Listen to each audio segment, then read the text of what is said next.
안녕하세요. 저는 요셉국제학교에 재학 중인 고등학교 3학년 박현지입니다. 저는 중학교 1학년 때 기독교 대안학교에 입학했습니다.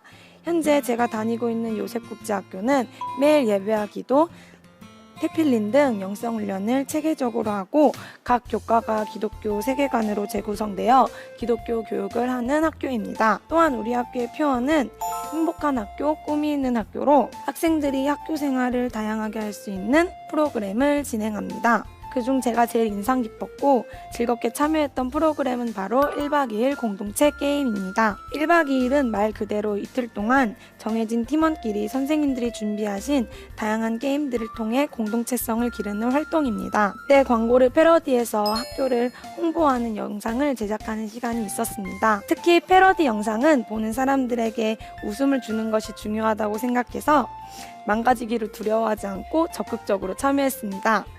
대머리 가발을 쓰기도 하고 웃긴 춤을 추기도 하면서 즐겁게 영상을 촬영을 했는데요. 그때 촬영한 영상이 궁금하지 않으신가요? 네, 같이 한번 보실까요? 어디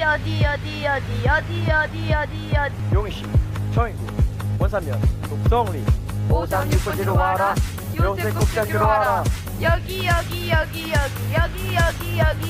식당, 성전, 샵실, 육사 시설 정말 좋다 요셉국제학교로 와라 아들캐리 요셉이 아들캐리에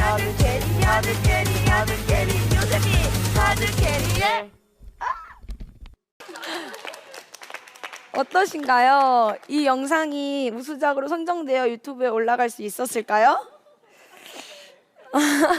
당시 다른 팀들의 제작 과정을 보았을 때 박빙의 싸움이었기 때문에 과연 우리 팀이 1등을 할 수 있을지는 예측할 수가 없었습니다. 그런데 감사하게도 우리 팀 광고 영상이 1등을 할 수 있게 되었습니다. 이후 영상이 학교 유튜브에 업로드되었고 그 이후에 들어온 신입생들은 가끔 저를 만나보면 그때 유튜브에서 이상한 가발 쓰고 춤추니 맞죠? 라고 물어보는 일들도 있었습니다. 이 프로그램을 통해서 저는 사람들 앞에서 저의 모습을 드러내는 것에 흥미를 느낀다는 것을 깨닫게 되었습니다. 이후 학교에서 매년 12월 25일 성탄절을 기념해서 진행하는 성탄 큰 축제가 열렸습니다. 마을 주민들과 학부모님을 초청해서 식사도 대접하고 1년 동안 학생들이 동아리를 통해 준비한 무대를 보여드리는 시간인데요. 처음에는 연극에서 비중이 적은 단역 역할을 맡았습니다. 작은 역할이었지만 최선을 다해서 준비하여 좋은 결과를 낼 수 있었습니다.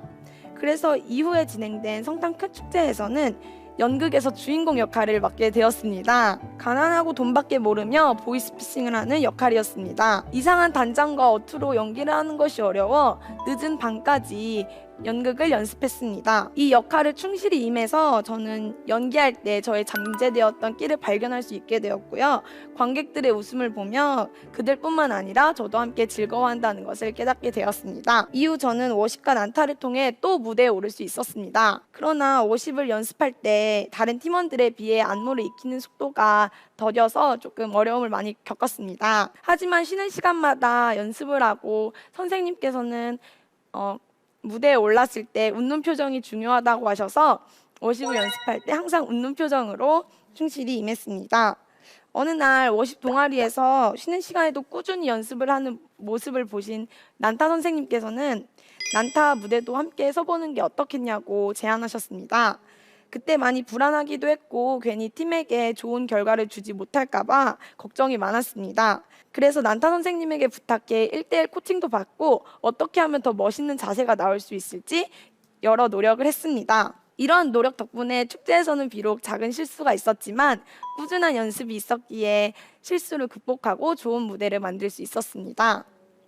약 4년 동안 학교 축제를 하면서 저는 저의 모습을 통해 누군가에게 웃음을 주고 선한 영향력을 끼치는 사람이 되고 싶다는 생각을 하게 되었습니다.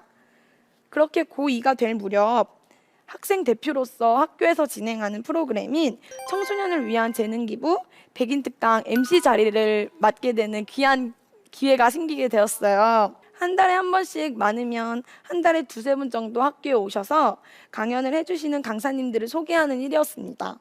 제가 준비할 일들은 강의를 듣기 전에 강사님에 대해 먼저 조사하고 학생들에게 그분들을 재미있게 소개하기 위한 PPT도 제작하는 것이었습니다. 처음에는 MC를 맡아본 경험이 없어서 작은 실수가 있었지만 약 20회 정도 특강을 하다 보니 노하우가 생기게 되었습니다. 처음에는 큐시트가 없이 대본을 종이에 프린트한 그대로 사용했었는데 여러 경험을 통해 직접 큐시트도 만들며 매끄럽게 진행할 수 있도록 준비했습니다. 학교에서 1박 2일 영상 제작, 성탄 큰 축제 연기와 공연, 백인 특강 MC 등 여러 가지 경험을 하면서 다양한 방면에서 하나님의 복음을 전하는 동시에 사람들에게 웃음과 사랑을 나눠주는 인플루언서가 되고 싶다는 생각을 하게 되었습니다. 사실 기독교 대안학교에 입학하기 전에는 사랑의 하나님을 믿지 못했습니다. 어린 시절 부모님이 너무 바쁘셔서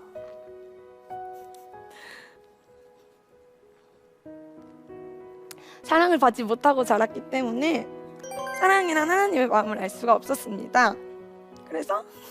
그래서 주님을 나의 아버지로 말하는 것이 다소 어색했습니다. 그래서 언젠가 늦더라도 주님이 저를 만나주실 것만을 기대했습니다. 그렇게 사랑의 하나님을 만나기를 간절히 기도하던 중에 목사님께서 우리는 하나님의 아들이라는 설교 제목으로 말씀을 하셨습니다. 그때 목사님께서 우리는 하나님의 종된 삶을 넘어 그분의 귀한 자녀임을 깨달아야 한다. 이것을 아는 것이 축복이다 라고 하셨습니다. 그러나 한 달 뒤 예배 때 예수님은 저를 진짜 인격적으로 만나주셨습니다. 그때 당시 월요일 예배였는데 이스라엘을 향한 하나님의 사랑을 중점으로 설교가 진행되었습니다. 그러면서 목사님은 아무리 세상 사람이 못나고 우리가 못나도 하나님은 그분을 영접하기만 하면 우리를 하나님의 자녀가 되는 권세를 주신다고, 자격을 주신다고 말씀해 주셨습니다. 그 순간 저는 많은 눈물을 흘렸고 혈류증을 앓던 여자가 예수님의 옷자락을 만진 것이 기억이 나면서 저도 예수님의 옷자락이라도 잡는 심정으로 저를 만나달라고 기도했습니다. 그때 주님은 저를 깊이 만나주셨고 상처를 회복시키셨으며 저를 정말 사랑하셔서 십자가에서 죽으신 것을 머리가 아닌 마음으로 깨닫게 해주셨습니다. 이후 저는 모든 삶을 그분께 맡기며 앞으로 제가 할 모든 사역에서 그분의 향기와 발자취가 남는 것을 목표로 하게 되었습니다. 이러한 경험과 요셉국제학교에서 배운 지식과 지혜를 통해서 저와 같은 아픔이 있고 여러 환경 때문에 도움을 받지 못하고 있는 학생들에게 도움이 되어주는 인플루언서가 되고 싶다는 꿈을 꾸게 되었습니다. 그래서 그들도 예수님의 사랑을 깨달은 저처럼 새로운 삶을 살며 남들을 섬기고 도와주는 사람으로 세워주는 인플루언서, 영향력 있는 크리스찬 인플루언서가 될 것입니다. 지금까지 저의 이야기를 들어주셔서 감사합니다.